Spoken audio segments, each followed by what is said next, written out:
Hello, this is Rod, Live Within Your Means. Hey, a few days ago I got all this squash in the cellar. I just wanted to show you. This is a squash from my garden this year, the winter squash, and a lot of this will last for months and months. Now some of these won't last quite as long.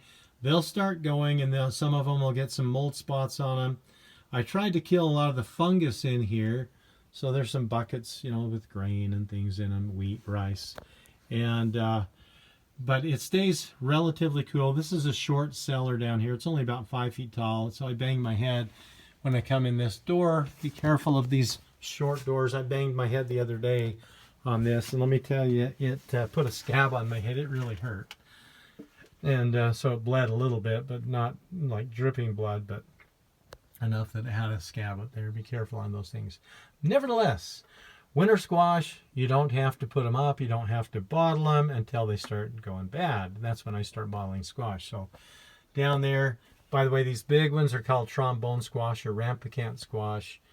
You got the Queensland blue there on top. Why? Because they're big, and the shelves down here are a little smaller. Down on the bottom, I've got mostly spaghetti squash because it lasts longer. It rarely gets the mold spots on it. Sometimes, like if you lose a stem on them. And of course, I was showing when I was picking the squash, if there's damage, like there was some damage to a few squash.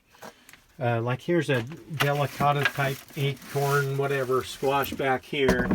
I had a couple of these that actually had mice that had eaten part of the stuff out there in the garden area off them. They were moldy within 2 days, and I cut off the bad part and cook the good stuff. And if you lose a stem, like I said, you can refer back to one of my other videos. Most important thing you can do when you're gathering in that squash is make sure you cut and leave the stem. Cut the stem, don't break it off, because if you break it off, it's not going to last as long. See, the stem on that squash there is short, but there's a stem on it, and that'll keep it from going bad real fast. But what you want to watch these all winter long. Look at that. See, that's got a little nibbling on it. So this will probably be one of the next ones I use. I've got a couple over home, and this is what I've got in here.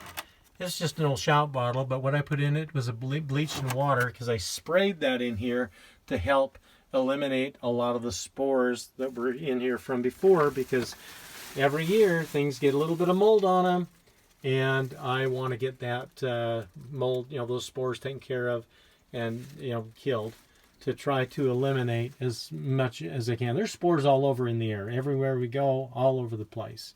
So this is an old concrete cellar. See the dirt? That is so that it can breathe. This was built back when this home was built back around 1950.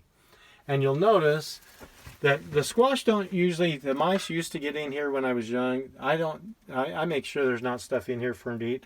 They don't necessarily like the squash. They'll eat it if they have to, if there's not something else for them to eat. And you'll notice right up here by the edges, what is this? That little green ball? Well, that is mouse and rat killer. And I put that on the shelves. See back there in the corner. So that's the first thing, and it's got green in it. The mice like that. And so that'll be the first thing they eat when they come in here.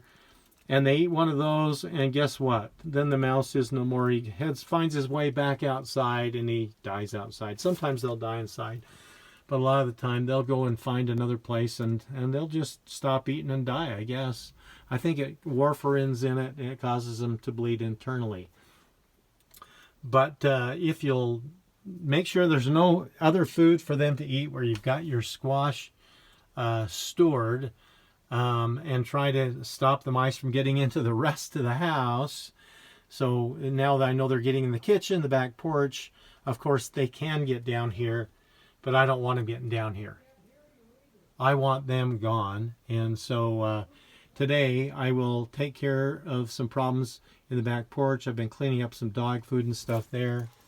But this is where the squash is stored. It lasts longer, where it'll keep cool. It's probably only 50-something degrees down here in the cellar, which is just off the basement. And I'll use most of this squash up before next fall.